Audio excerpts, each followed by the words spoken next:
مسیح یسوع میں آپ سب کو میری طرف سے اسلام۔ ہمارا آج کا زبور 56، خدا پر توکل کی دعا۔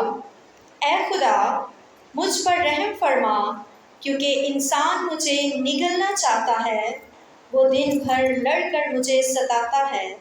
میرے دشمن دن بھر مجھے نگلنا چاہتے ہیں، کیونکہ جو غرور کر کے مجھ سے لڑتے ہیں وہ بہت ہیں۔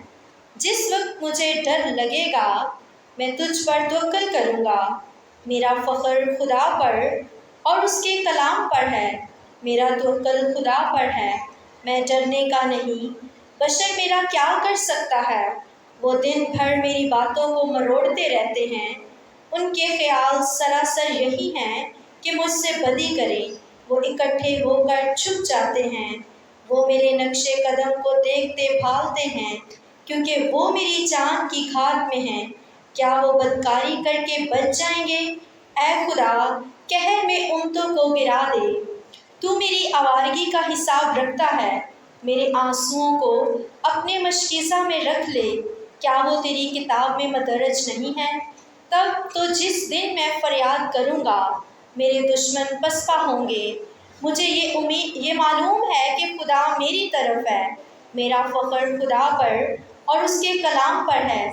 میرا فخر خداوند پر اور اس کے کلام پر ہے۔ میرا توکل خدا پر ہے، میں ڈرنے کا نہیں۔ انسان میرا کیا کر سکتا ہے؟ اے خدا، تیری منت مجھ پر ہے۔ میں تیرے حضور شکر گزاری کی قربانیاں گزرانوں گا، کیونکہ تو نے میری جان کو موت سے چھڑایا۔ کیا تو نے میرے پاؤں کو پھسلنے سے نہیں بچایا، تاکہ میں خدا کے سامنے زندوں کے نور میں چلوں؟ آمین۔ ہمارا آج کا زبور 57۔ مجھ پر رحم کر اے خدا، مجھ پر رحم کر، کیونکہ میری جان تیری پناہ لیتی ہے۔ میں تیرے پروں کے سائے میں پناہ لوں گا، جب تک یہ آفتیں گزر نہ جائیں۔ میں حق تعالیٰ سے فریاد کروں گا، خدا سے جو میرے لیے سب کچھ کرتا ہے۔ وہ میری نجات کے لیے آسمان سے بھیجے گا، جب وہ جو مجھے نگلنا چاہتا ہے ملامت کرتا ہو۔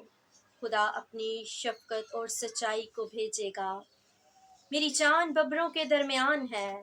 میں آتش مزاج لوگوں میں پڑا ہوں، یعنی ایسے لوگوں میں جن کے دانت برچھیاں اور تیر ہیں، جن کی زبان تیز تلوار ہے۔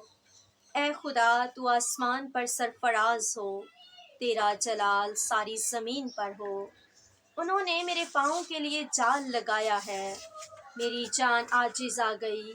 انہوں نے میرے آگے گڑھا کھودا، وہ خود اس میں گر پڑے۔ میرا دل قائم ہے، اے خدا، میرا دل قائم ہے۔ میں گاؤں گا، بلکہ میں مدح سرائی کروں گا۔ اے میری شوکت، بیدار ہو۔ اے بربط اور ستار جاگو۔ میں خود صبح سویرے جاگ اٹھوں گا۔ اے خداوند، میں لوگوں میں تیرا شکر کروں گا۔ میں امتوں میں تیری مدح سرائی کروں گا، کیونکہ تیری شفقت آسمان کے اور تیری سچائی افلاک کے برابر ہے، برابر بلند ہے۔ اے خدا، تو آسمان پر سرفراز ہو، تیرا جلال ساری زمین پر ہو۔ آمین۔ پاک کلام کا پڑھا اور سنا جانا ہم سب کے لیے باعث برکت ہو۔ خداوند کا شکر ہو۔ آمین۔